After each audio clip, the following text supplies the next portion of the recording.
operas. I remember, when I was a wee lad and you saw the world turning and things like that. And I go, man, who would watch any of that? Well, it seems that very early in our marriage, the wife was watching one of them. And I had the summer off during seminary days. And so she got me to watch it. And I got like hooked until it went off the air. There you go. But one of the things I like about soap operas is that they're actually not as crazy as real life. And I can scream at those people on television, which then hopefully means I won't scream at people in daily life. Because when we do crazy things. So it is as we see what I call the human experiment. And for me, it's a soap opera, so I'm calling it All God's Children. So we tell the story of God and why he decides even to do this creation of the world around us and with its climax of humanity. And as I see it, things weren't going so swell in the heavenlies. It is incredulous to me. It's one thing when we don't get to see God face to face, and it's easy for us to lose faith and whatever. Okay. But if you think about being in the presence of God, how could you ever turn against him? And so it seems that like a third of the heavenly beings did so.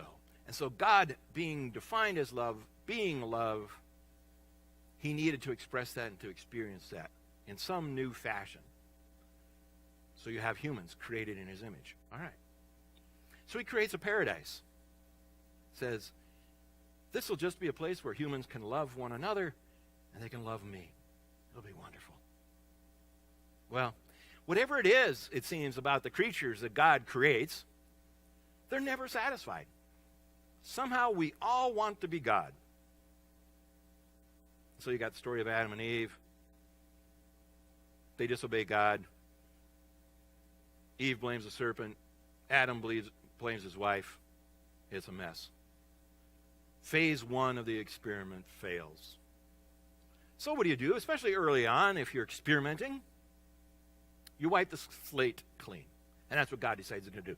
Get rid of virtually all the humans. We'll just save Noah and his family, and we'll begin again there. Hopefully, Noah will be able to encourage humans to take on a new way of being in God's presence and loving him. Okay, that's the plan. Well, so they build the boat, and you got the flood. And it's Noah's own son who already messes it up. They don't even get off the boat before phase 2 is doomed. So now God, it seems, steps back for a moment and says, well, all right, here's what I've learned. And in a way, it seems interesting. If you really read this, it seems that God is learning. Because God even says, I regret making human beings. There is this wonderful, emotive kind of interplay that happens as God is negotiating with himself, so to speak. What am I going to do? Well, if humans do not seem capable of being fully in relationship to me, then I'm going to just give them that relationship. I will set up an unconditional covenant with my people. I'll give them Paradise 2.0, the promised land, land flowing with milk and honey. I will be their God. They will be numerous, and they will have this new land where I can love my people. Okay. So it starts with Abraham, 4,000 years ago. And from the start, it gets very bumpy. But God understands now dealing with humans is going to be bumpy. So Abraham and his wife Sarah, they aren't having any children. You can't have descendants if you don't have a child. So this is a bit of a conundrum. What are you going to do? And they're getting really old. And so Sarah comes to Abraham and says, I'm not able to have children, it would seem. Why don't you have a child with the slave Hagar? And that's a whole other story that I referenced last week. I don't think that Sarah was 100% saying this was a good idea. This was coming out of her pain. Her identity was wrapped up in her ability or inability to bear a child. And now when Abraham goes and does indeed have a child with Hagar, things do not go well. Hagar's son is named Ishmael. Ishmael will become the father of Islam. But God isn't impressed that Abraham and Sarah don't trust him. We're so quick to decide, oh, we need to figure out a way to help kind of get God out of the problem here. And so God, what can he do? He could just get mad and say, well, fine. Then Sarah, you're going to remain barren. No, he remains committed to the promise. And so Sarah does indeed have her own son. His name is Isaac. And Isaac will become the father of Judeo-Christianity. And so you already have this split 4,000 years ago between these major religious expressions. And so if you want to have some sense of why we are where we are to a degree in our own day, well, all you got to do is look back a measly 4,000 years. Because, especially after Sarah gets her own child, now she feels that she has her own power, and she kicks Hagar and her son Ishmael out.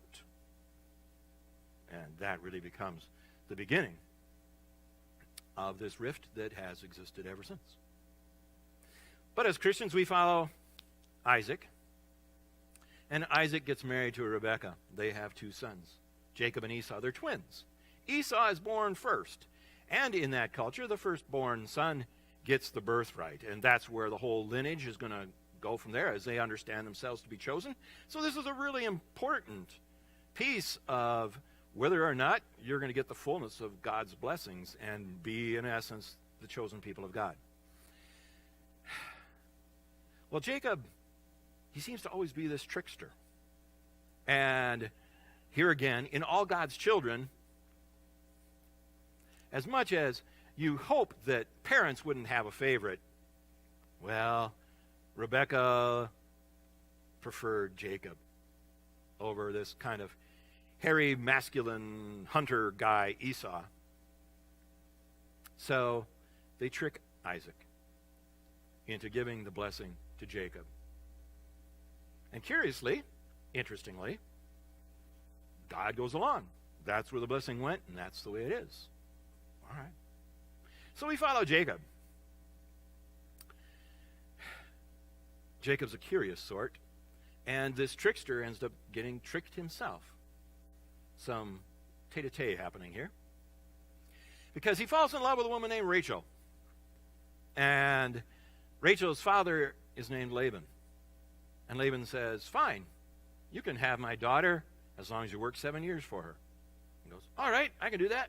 So he works 7 years, and somehow or another, you know, the way males are, he consummates the marriage, and in the morning he recognizes, oh, that's Leah, not Rachel. Perhaps that's happened to you. I don't know. Very odd. So he goes to father-in-law and says, what's up, dude? That's Leah. I'm supposed to get Rachel. And Laban goes, hey, dude, you know that our culture says the older sister gets married first. So there you go. I'm a kind-hearted individual. You can have Rachel too if you'd like. Just another 7 years of working for me. He goes, fine. And he does. And he ultimately will marry Rachel as well. Now, think if you were Leah. Maybe you do. This is that all his family dynamics, siblings that aren't getting along real well. Think if you were Leah. Nobody wanted to marry you, evidently. Dude. Here you have Jacob. He wants to marry your sister.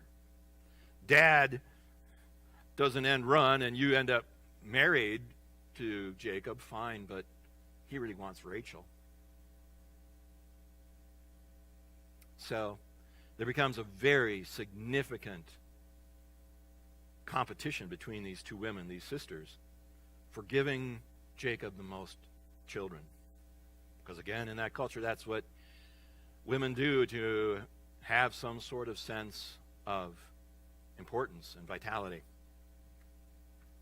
And humans have limitations as to just how many children you can have and how often you can have them. So they each get this notion in their head that, well, okay, we remember, good old Grandpa Abraham with the slave woman Hagar. So we'll do that too. That worked for them.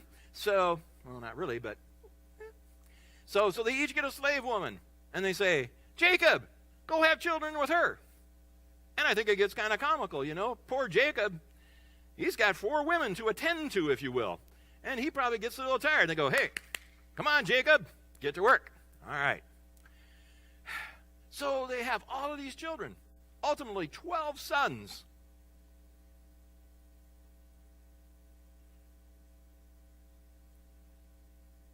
Even though you have Jacob the trickster, God continues to bless him. And while I don't really find that I want to associate with the trickster part of him and his shenanigans, there's a part that I am really connected to and I really appreciate about Jacob, to the extent of maybe more than any other Old Testament person. And that is that he wrestles with God. Because so many times people will kind of wonder, like, I got kind of doubts about God, and it feels like God's going this way, and I really wish he was going this way, and whatever, and so I feel bad. I'm supposed to just like follow God and do exactly whatever he says, and that's a temptation that is not accurate. It is a temptation. It doesn't come from God, because God does negotiate. And I was just thinking about this yesterday, in fact, how many times that God, one way or another, negotiates with humans, and that humans have had impact. Abraham being one. His nephew Lot is going to be in Sodom, and he doesn't want God to kill Lot when God levels Sodom. And so he negotiates, comes at it from a curious way that clearly God knows what he's doing, but he didn't want to ask specifically for Lot. But God will save Lot, even when God considers Lot really to be the only one worth saving. And so you have this. Moses will do a similar kind of a thing later. And here is Jacob, that evidently there was some sort of literal tussle between God and him. They weren't necessarily seeing eye to eye. And so he wrestles with God all night long. And evidently, Jacob's a pretty good wrestler, because it would seem that he was going to beat God at wrestling. There you go. Fascinating that God would, if you will, lower himself, allow himself to be, in a sense, an equal in how we wrestle with him. And in fact, it looks like Jacob's going to beat him at wrestling. And God has to cheat. God zaps his hip. Otherwise, Jacob was going to beat him. So understand, too, God cheats. Now, it's a good thing God cheats, because it's always going to lead us in the direction that is a better path for us, but it might hurt at the moment when God zaps your hip, so to speak. Now, what are you going to do if you're Jacob? Go, God, you cheated! And leave it at that. And go off in a huff. No. He goes, fine, God, you can cheat all you want, but I'm going to hold on. I'm not going to let go until you bless me. And God goes, fine. I bless you, Jacob. Now let me go. And he does. This was so powerful. It is so honored that God changes his name. God gives him a nickname. He's no longer really known from here on as Jacob. He's known as Israel. Israel. He is the father of Israel. It's a little trickster. And the word Israel means one who struggles or wrestles with God. He names the whole nation of people that go to the promised land after the guy who wrestles with God. How cool is that?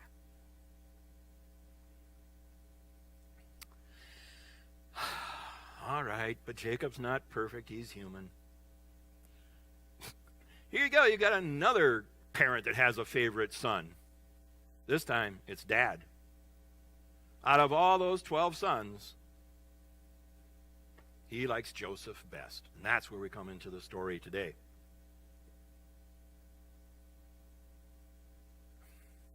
I mean, that's fine. And at some level, you're going to connect with your kids in different sorts of ways and whatever. Oh, okay, But you don't give them a special coat. And that's what he did. All the rest of the sons didn't get any special coat. They wore the coat from last year. No, he gets this pretty multicolored one. What are you going to do if maybe you've been a sibling and you go, hey, how did she get this? That's not right. So, they sell him into slavery. I hope you've never gone that far with your siblings. But he did. They did. All right, so ultimately he ends up in Egypt, a slave.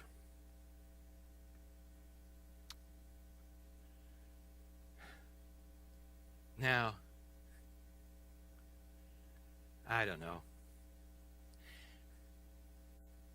I certainly can think of people, not the least of which, like in high school, that seemed to be the people that just had everything. There's like one. They were the best looking. They could sing the best. They had all the girls literally swarming over them. Okay, yes, I am thinking of one particular individual. I won't mention his name because it is the 21st century and it can get out there very quickly. Okay.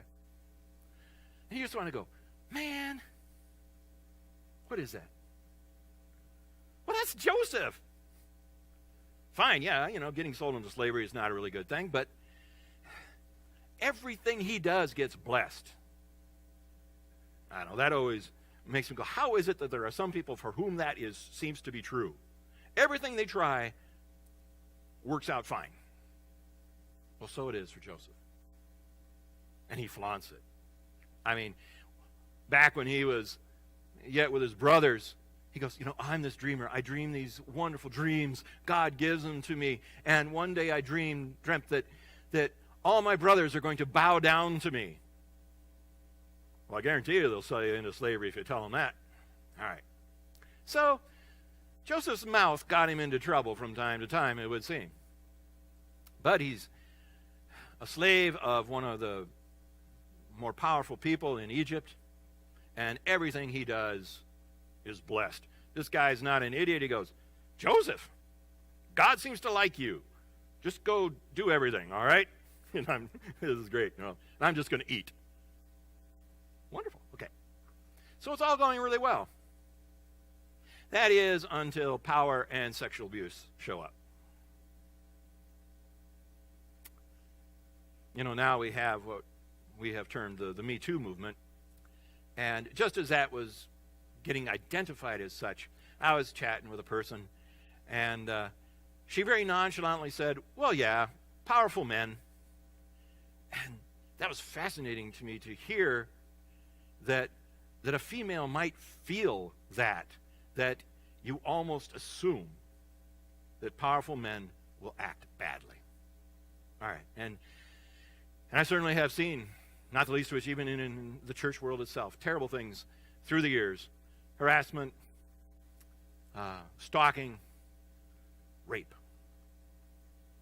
Incredulous. And more often than not, virtually always, the perpetrator really did not get much as far as consequences. And the vast majority of times, such things are because men have power, more so than women. But once in a while, you hear it the other way. And so it is today with Joseph.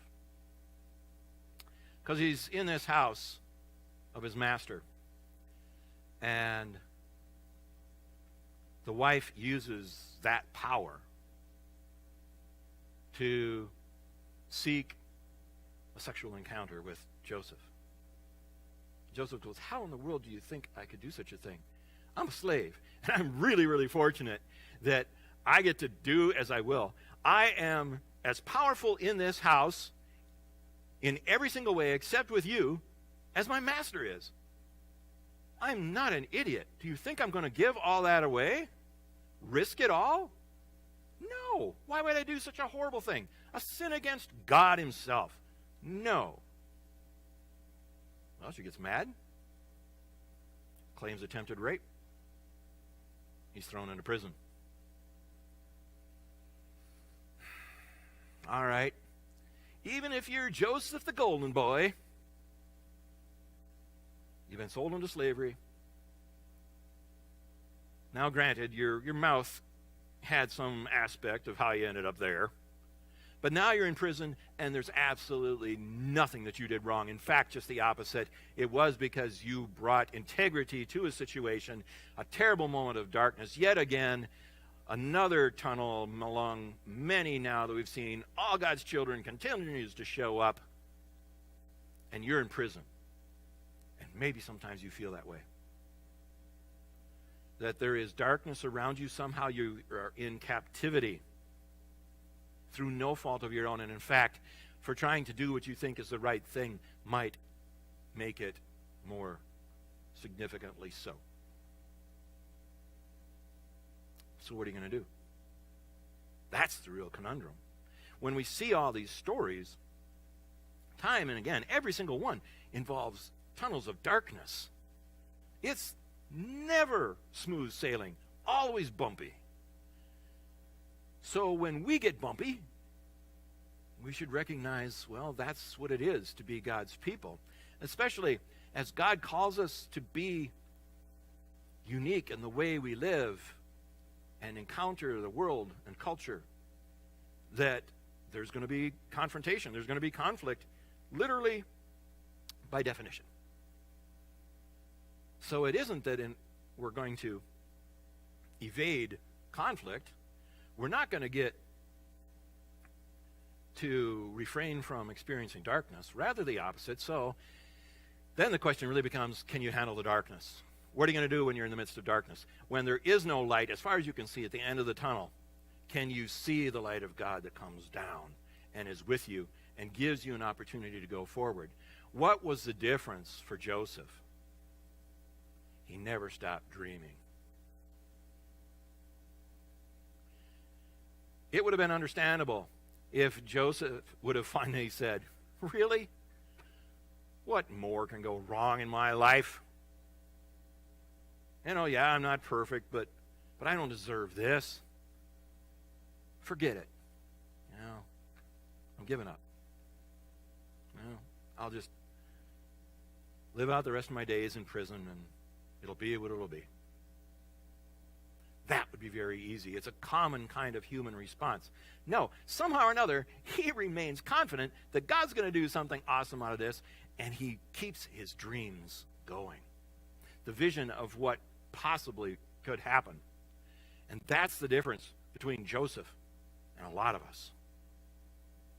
And that's the opportunity, I think, for why that story's in the Bible, why that lives on, to speak into our lives, to say, okay, life is filled with darkness, and you may not humanly be able to see the way forward, but God is doing something significant. In fact, God does the most significant things at the point where there is the greatest darkness. All right, since there aren't a lot of you that at least will admit that you like soap operas, do you like caves? You live in the cave state. You gotta love caves. Some of you need to go explore.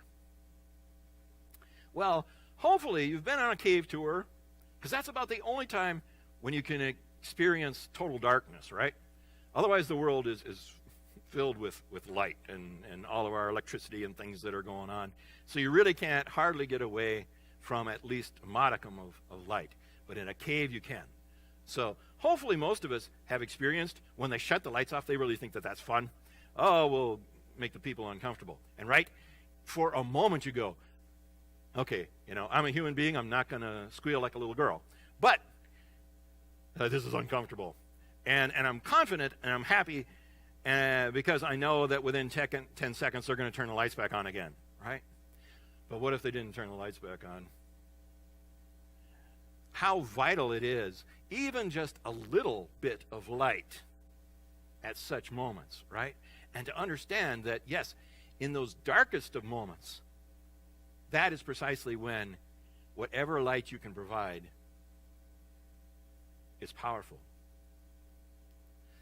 That in those dark moments, you may not have human power. You may feel from that perspective powerless. But you have the power of God to bring light into the darkness. And it's kind of a small thing, but it's fresh in my mind. It's sticking in my craw wherever my craw is. So here we go. For those of you who are on the congregational email list, you know that 4 of us went golfing this past week on Wednesday. I'd always, for the last 23 years, wanted to go to Osage National because Arnold Palmer was really big in designing it, and I'm an Arnold Palmer fanatic, and for one reason or another, for 23 years, I'd never been there. Okay. So this was put on by Thrivent Financial. We got to go for free, got 2 wonderful meals. It was awesome from that perspective. Cool, do it. Now, while you would never guess it by the reality of my playing on that day, I've played golf since I was 8 years old. And for those of you who don't really play golf, you may not understand that there really are some unwritten rules, and there are literally cardinal sins. One of those cardinal sins is playing slowly. You never play slow. You never get in the way of someone who's behind you, even if you're just playing by yourself. Playing slow is really bad. So, as they set us up, our foursome happens to be the very first group. And we knew going into this that because it said church leaders, that didn't necessarily mean that we were the best golfers that were going to be present, and that was okay. And I was pretty sure some of the other churches, they took their leaders that were their director of golf ministries, Fine. Because they were pretty good. And so I always do this when I'm golfing. I'm always paying attention to those who are behind me, watching, are they leaning on their clubs and looking like, come on, man, hurry it up. And they really didn't seem to be doing that. So, okay. One of the other people in our group, unbeknownst to me at the time, said that they were looking at their watch, too, to make sure we were going along in an appropriate time. Okay. Well, again, if you haven't played on an expensive course, then you may not know that they have rangers. I think Yogi Bear or something should show up. Whatever. And these rangers are there to just notice everything that's going on. So we're going down this one hole. I did think it was kind of weird. The ranger was down at the end of the hole, and he was watching all of our shots, and I go, fine, got nothing better to do. You can watch us, whatever. And so I happened to, whatever it was, maybe it was I got more focused finally, and when this guy was watching, I actually hit a couple of decent shots. And so I'm even playing with the guy, and we get done with the hole. The other cart goes toward the hole. Matt and I are together in our cart, and so go up to the guy and still kind of playing with him like, hey, it's great to have you. You should just follow me all around because I play better when you're watching. He goes, yeah, you played a couple nice shots there, but you got to speed it up. You're playing too slow. I was stunned. And never since I was 8 years old have I been told I was playing golf too slowly. I was embarrassed. I was angry at what I felt was unwarranted. That, for me, stung from a human power perspective. But that's not the end of the story. I wouldn't tell the story if it was. Because there's also another man that we will encounter on that course throughout the day. A Hispanic groundskeeper. On the pecking order, he's a lot lower in comparison to the ranger. Now, in our first encounter with him, he was off in the rough, had just been mowed, and so he was noticing some golf balls that were in there, and he just tosses us a few with a sly little smile on his face, probably recognizing that with the way we were playing, we needed more golf balls. Why, thank you. That was very kind. But it wasn't that we needed golf balls, of course. It was just cool that he did that. And even though he literally never said anything to us, there was a connection in that. Some holes go by. Yes, yet again, I'm looking for one of my golf balls. I can't find it. Somehow or another, this guy had seen where it went. So he drives up to me, doesn't say anything again. He just goes, Choo. I go, thanks. I get my golf ball. He doesn't know what my experience was. But for me, that was a touch of love. That was a touch of no less than God himself. Because I was literally shaken and disquieted. And this guy, out of his position of having very little human power, brought, at least for me, as to how I experienced all the power of heaven. It was just a little bit of light. But in the midst of darkness, it was huge. So it is before you. Where's your darkness? What's it look like? How is it that you feel you're experiencing a nightmare when God is calling you, perhaps, to follow in the footsteps of Joseph and dream a God-sized dream? How can you be confident in God's presence? How can you be confident that God is doing something significant, particularly in the most darkest moments of your life? And that God brings light there, and that light changes everything. That is the kingdom of God showing up. How is that going to impact how you live your life?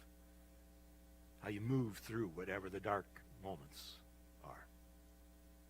Let's pray.